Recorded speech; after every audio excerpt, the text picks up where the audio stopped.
ಓಂ ಶಾಂತಿ. ದಿನಾಂಕ ಆಗಿದೆ 6/7/2026. ಜೀವಿಸಿದಂತೆಯೇ ಈ ಶರೀರದಿಂದ ಭಿನ್ನವಾಗಿ ಬಿಡಿ. ಅಶರೀರಿಯಾಗಿ ತಂದೆಯನ್ನು ನೆನಪು ಮಾಡಿ. ಇದಕ್ಕೆ ಡೆಡ್ ಸೈಲೆನ್ಸ್ ಎಂದು ಕರೆಯಲಾಗುತ್ತದೆ.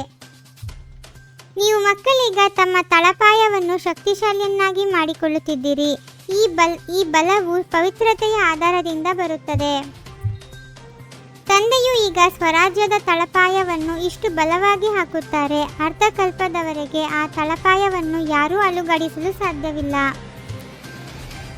ನಾನು ಈ ಶರೀರವಲ್ಲ, ಶಾಂತಿ ಸ್ವರೂಪ ಆತ್ಮನಾಗಿದ್ದೇನೆ ಎಂಬ ಸ್ಮೃತಿಯಲ್ಲಿ ಇರುವುದು ಬ್ರಾಹ್ಮಣ ಜೀವನದ ಮೊದಲ ಪಾಠವಾಗಿದೆ. ಶಿವತಂದೆಯು ನನ್ನನ್ನು ನೆನಪು ಮಾಡಿರಿ ಎಂದು ಹೇಳುತ್ತಾರೆ, ಏಕೆಂದರೆ ನೆನಪಿನ ಯಾತ್ರೆಯಿಂದಲೇ ಆತ್ಮ ಪವಿತ್ರವಾಗುತ್ತದೆ.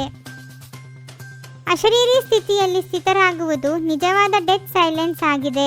ಇದರಿಂದ ಮನಸ್ಸಿಗೆ ಶಾಂತಿ ದೊರೆಯುತ್ತದೆ. ದೇಹಾಭಿಮಾನದಿಂದ ಆತ್ಮ ದುಃಖವನ್ನು ಅನುಭವಿಸುತ್ತದೆ. ಆತ್ಮಾಭಿಮಾನದಿಂದ ಸುಖ ಮತ್ತು ಹಗುರತೆಯನ್ನು ಅನುಭವಿಸುತ್ತದೆ. ಪರಮಾತ್ಮ ತಂದೆಯು ನಮಗೆ ರಾಜಯೋಗವನ್ನು ಕಲಿಸಿ ಸ್ವರಾಜ್ಯದ ಅಧಿಕಾರಿಗಳನ್ನಾಗಿ ಮಾಡುತ್ತಿದ್ದಾರೆ. ಈ ಸಮಯದಲ್ಲಿ ಬೇಹದ್ದಿನ ತಂದೆಯಿಂದ ನಾವು ವಿಶ್ವದ ರಾಜ್ಯಭಾಗ್ಯವನ್ನು ಪಡೆಯುವ ಪುರುಷಾರ್ಥ ಮಾಡುತ್ತಿದ್ದೇವೆ. ತಂದೆಯ ನೆನಪಿನಿಂದ ಆತ್ಮವು ಕಬ್ಬಿಣದ ಸಮಾನದಿಂದ ಚಿನ್ನದ ಸಮಾನ ಪವಿತ್ರವಾಗುತ್ತದೆ. ಈಗ ತಂದೆಯು ಹೊಸ ಸತ್ಯಯೋಗಿ ರಾಜಧಾನಿಯ ಬಲವಾದ ತಳಹದಿಯನ್ನು ಹಾಕುತ್ತಿದ್ದಾರೆ. ಶಿವತಂದೆಯೇ ಜ್ಞಾನಸಾಗರ, ಪತಿತ ಪಾವನ ಮತ್ತು ಸರ್ವರ ಸದ್ಗತಿ ಮಾಡುವವರಾಗಿದ್ದಾರೆ. ಗೀತೆಯ ಜ್ಞಾನವನ್ನು ಕೃಷ್ಣನು ಅಲ್ಲ, ಶಿವತಂದೆಯು ಬ್ರಹ್ಮನ ತನುವಿನ ಮೂಲಕ ನೀಡುತ್ತಿದ್ದಾರೆ. ಶ್ರೀಮತದ ಮೇಲೆ ನಡೆಯುವುದರಿಂದ ಭ್ರಷ್ಟಾಚಾರಿ ಮನುಷ್ಯರು ಶ್ರೇಷ್ಠಾಚಾರಿ ದೇವತೆಗಳಾಗಿಬಿಡುತ್ತಾರೆ. ನಾವು ಬ್ರಾಹ್ಮಣರು ಹೊಸ ದೈವಿ ವೃಕ್ಷದ ಬೇರುಗಳಾಗಿದ್ದೇವೆ. ದೇವತಾ ಧರ್ಮದ ಸ್ಥಾಪನೆಯಲ್ಲಿ ಸಹಯೋಗಿಗಳಾಗಿದ್ದೇವೆ.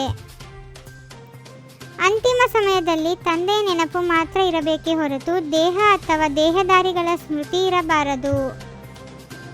ಶಿವನು ಸರ್ವ ಆತ್ಮರ ತಂದೆಯಾಗಿದ್ದಾರೆ. ನಾವು ಎಲ್ಲ ಆತ್ಮರು ಅವರ ಮಕ್ಕಳು, ಅಂದರೆ ಸಾಲಿಗ್ರಾಮರಾಗಿದ್ದೇವೆ. ತಂದೆಯ ಜೊತೆ ಸೇರಿ ಆತ್ಮಿಕ ಸೇವೆ ಮಾಡುವುದು ಮತ್ತು ಆತ್ಮರನ್ನು ಪಾವನಗೊಳಿಸುವುದು ಬ್ರಾಹ್ಮಣರ ಮಹಾನ್ ಸೇವೆಯಾಗಿದೆ.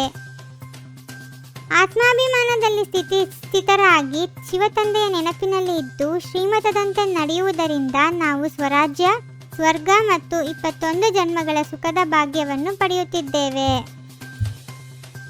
ಸ್ವರಾಜ್ಯವನ್ನು ತೆಗೆದುಕೊಳ್ಳಲು ಪವಿತ್ರತೆಯ ತಳಪಾಯವು ಈಗಿನಿಂದಲೇ ಬಲಪಡಿಸಿಕೊಳ್ಳಬೇಕಾಗಿದೆ. ಹೇಗೆ ತಂದೆಯು ಪತಿತ ಪಾವನನಾಗಿದ್ದಾರೆಯೋ ಹಾಗೆಯೇ ತಂದೆಯ ಸಮಾನ ಪಾವನರಾಗಬೇಕಾಗಿದೆ. ತನ್ನ ಸ್ವಧರ್ಮ ಶಾಂತಿಯಲ್ಲಿ ಸ್ಥಿತರಾಗಿರಬೇಕಾಗಿದೆ. ಎಷ್ಟು ಸಾಧ್ಯವೋ ದೇಹಾಭಿಮಾನವನ್ನು ಬಿಟ್ಟು ದೇಹಿ ಅಭಿಮಾನಿಯಾಗಿರಬೇಕಾಗಿದೆ. ಅನ್ಯ ಆತ್ಮರ ಸೇವೆಯ ಜೊತೆಗೆ ಸ್ವಯಂನ ಸೇವೆಯನ್ನೂ ಮಾಡುವಂತಹ ಸಫಲತಾ ಮೂರ್ತಿ ಭವ. ಸೇವೆಯಲ್ಲಿ ಸಫಲತಾ ಮೂರ್ತಿ ಆಗಬೇಕೆಂದರೆ ಅನ್ಯರ ಸೇವೆಯನ್ನು ಮಾಡುವುದರ ಜೊತೆಗೆ ಸ್ವಯಂನ ಸೇವೆಯನ್ನು ಮಾಡಿರಿ. ಬೇಹದ್ದಿನ ಸೇವೆಯ ಲಕ್ಷ್ಯವನ್ನು ಇಟ್ಟುಕೊಳ್ಳುತ್ತೀರೆಂದರೆ ಅಲ್ಪಕಾಲ ಎಲ್ಲ ಬಂಧನಗಳು ಕಡಿದು ಹೋಗುತ್ತವೆ. ಓಂ ಶಾಂತಿ. 21 ಜನ್ಮಗಳಿಗೆ 21 ಪರಮಾತ್ಮನ ಮಹಾವಾಕ್ಯಗಳನ್ನು ಆಲಿಸಿ ಹಾಗೂ ನಿಮ್ಮದೇ ಆದ ಈ ಚಾನಲ್ಗೆ ಲೈಕ್ ಮಾಡುವುದನ್ನು ಮರೆಯದಿರಿ.